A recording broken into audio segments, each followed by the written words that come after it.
Bom dia. Procuro fazer os vídeos mais curtos, né? E hoje vou me alongar um pouquinho, porque a ideia é tratarmos, já que um dos assuntos das pautas que nós vamos tratar é a inteligência artificial, nós temos que ver que há todo um processo a partir da Revolução Industrial. A Revolução Industrial, que inicia ali no século XVIII, esta revolução, primeiro, ela concentra aquela população camponesa que perdem os seus territórios, as suas áreas de produção para o Estado, ou são adquiridos pela burguesia ou pelaquela elite daquele momento. Este povo acaba se concentrando nas áreas urbanas e, consequentemente, vai haver a miséria, né? Dizia Thomas Malthus que a sociedade humana, ou os humanos, crescem geometricamente, enquanto que a produção alimentícia cresce aritmeticamente. Isto dá a entender exatamente por que as guerras, as revoltas, essas movimentações do planeta. Porque, eventualmente, alguns políticos acabam adquirindo uma condição super-humana e passam a dominar territórios e, nas suas ganâncias, guerras, invasões de territórios, tomadas de riquezas. Mas isso é uma coisa que vem do ser humano na sua condição animal, de nunca estar satisfeito com aquilo que possui. Sempre querer mais, é a ganância. Então, na Revolução Industrial, este povo todo que se aglomera nas áreas urbanas, primeiro os mais velhos começam a perder os seus empregos e a mão de obra começa a ser substituída, então, pela mão de obra infantil. Crianças vão para as indústrias. A Revolução Industrial ela vai caminhando até o momento em que começa o processo tecnológico, a evolução desse processo. Então você sai de uma produção que funcionava, as máquinas funcionavam na base da água, e começa a surgir então a parte de combustão, motores e depois a eletrificação. E a mão de obra sempre a mais barata. Já que os seres humanos, dentro da sua inconsciência, se reproduzem demais, esta reprodução maciça que vai atender às necessidades, desde as necessidades eclesiásticas, necessidades de mão de obra barata, até a gente comentava ali, a ideia da educação é que ela nos leve à emancipação. Mas a emancipação, ela vai se dar à medida que o ser humano adquire conhecimento. Na medida que o ser humano percebe que ele é uma peça da engrenagem dessa estrutura, desse sistema, quando ele percebe isto, ele vai, com certeza, pensar nos seus, a partir dos seus filhos. Porque eu deveria ter vários filhos. Eu tenho vários filhos para alimentar a cadeia de produção. Eu tenho vários filhos para poder alimentar se procriar, né? Procriai-vos. E para que procriarmos tanto? Para atendermos a esta necessidade de ovelhas, de produção? Porque se nós parássemos para pensar que nós somos um elemento do meio, culturalmente, e que a nossa liberdade ela está diretamente ou proporcional à nossa condição educacional, de repente a gente diria assim, opa, quem sabe não está na hora de eu começar a repensar a minha situação enquanto ser humano. Porque se eu reproduzo e crio uma série de necessidades. E que o planeta, com certeza, não vai conseguir dar conta de alimentar toda essa estrutura. Porque tu precisa de campo, precisa de maquinários, precisa de sementes, e aí você vai tendo uma série de construções que vão preenchendo essas necessidades. Mas uma grande parcela da sociedade humana, ela fica fora, a não ser que ela seja rica, ou que pense, e que pense muito, porque o pensar, ele nasce a partir de coisas que vão te sugerindo ou te fortalecendo. E aí, daqui a pouco, nasce lá na cabeça, opa, eu estou sendo um elemento de condução do Estado. E aí poderíamos pensar, tá, mas se eu estou sendo um elemento de condução do Estado, então o Estado é o determinante em tudo e me tolhe a minha liberdade? Sim.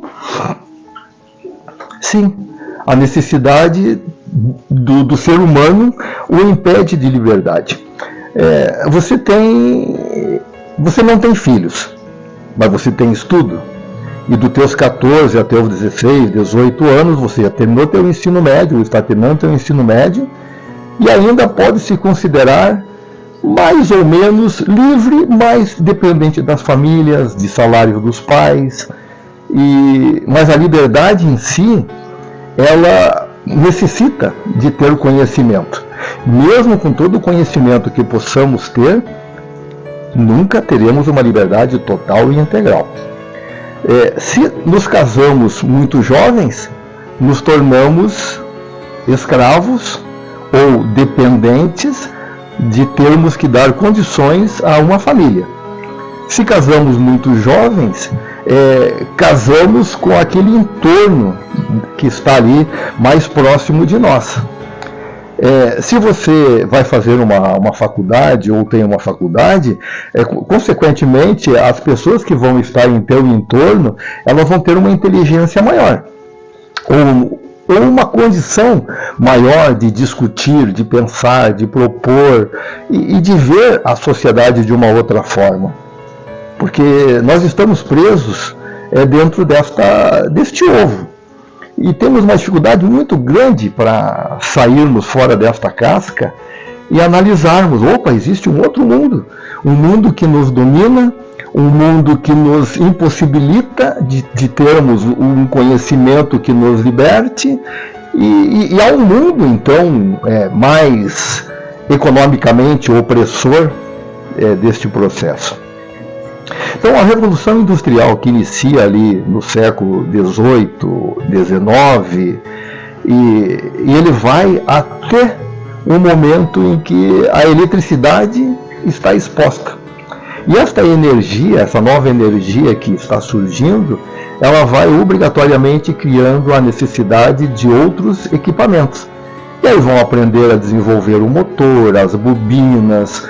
E quando chega no século XX, nós temos os transistores, resistores, diodos, condensadores, que já vinha lá de um processo anterior, ainda do século XIX. Então o século XX ele vai fazer essa expansão. Vai levar o homem até a Lua, vai se criar computação, você vai sair do resistor para o transistor, do transistor para o chip, do chip, né, para toda esta capacidade de tecnologias e que vão se substituindo, e esses equipamentos eles vão dentro dos espaços cada vez menor, tendo mais condições e qualidade de evolução neste processo tecnológico e de domínio do espaço que até então, lá da Revolução Industrial, era ocupada pelos humanos ou seus filhos, portanto a prole, e aí nasce aquele grupo de proletários, né, e que vão, tentando ocupar o seu espaço, mas sempre na miséria, na tristeza, na vida indigna, na falta de higiene, nunca tendo condições normais, pelo menos para se dizer assim, eu tenho uma qualidade de vida. No século XX, nós pudemos ainda perceber esta questão da compactação da tecnologia, onde você entra nos circuitos integrados, né? E aí você tem a evolução do computador. Essa evolução do computador, ela vai tirar vários espaços e vai criar outros espaços e outras necessidades. O aluno, ele tem que entender que ele faz parte daquele processo de construção. Normalmente, quando estávamos em sala de aula, dizíamos o quê? Nós temos um trem que está passando e você está embarcando no último vagão do trem. E quando você embarca no último vagão do trem, se você não tomar conhecimento de tudo aquilo que fez com que aquele primeiro vagão que foi colocado e você lá é o último, se você não conseguir entender que existe uma máquina que puxa isso tudo e que puxa todos estes vagões e que você é o último, se não entender que você vai ter que aprender ou buscar informações de tudo aquilo que já existiu, você vai estar fora. Primeiro porque você vai discutir somente aquele momento histórico que você está vivendo.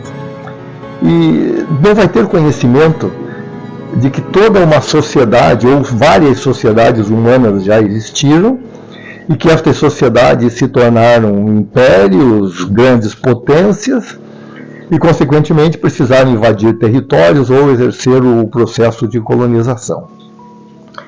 Então, quando você chega no nosso mundo atual, depois nós vamos retomar algumas dessas partes aí, quando se chega no nosso mundo atual, e que já se fala então na inteligência artificial, é incrível, porque você tem uma inteligência, um sistema que ele consegue dar uma dinâmica de movimentos, de formatos, de rostos, de montagens de vídeos, corrigindo, interferindo, e muitas vezes aproveitando tudo aquilo que o ser humano já colocou dentro deste conhecimento, para que ele produza aquilo que alguns seres humanos necessitam.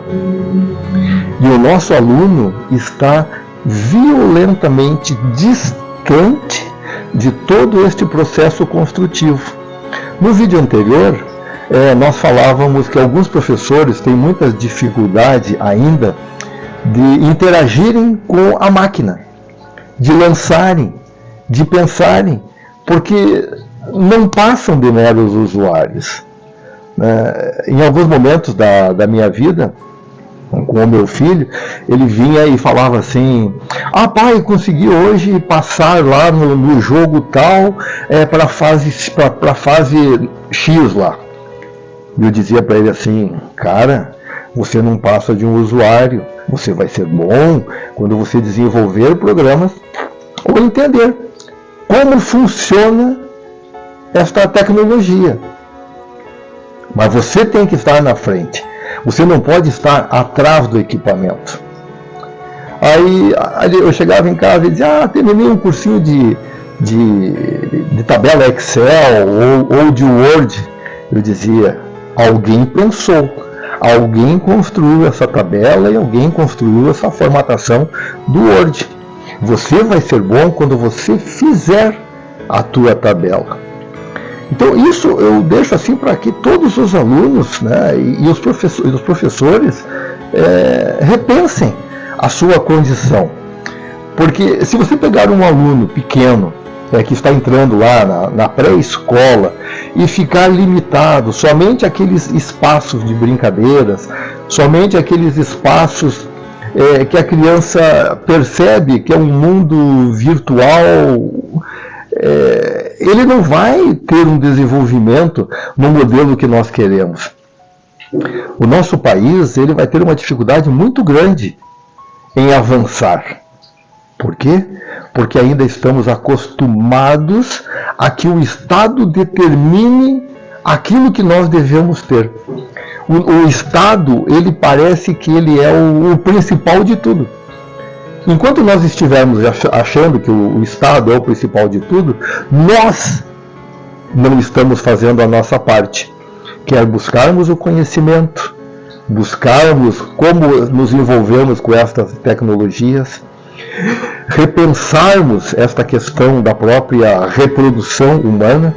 A Índia agora ultrapassou a China em termos de condições, em termos de números de habitantes. Quer dizer, continuamos sendo ratos nos procriando. Continuamos na próxima aula.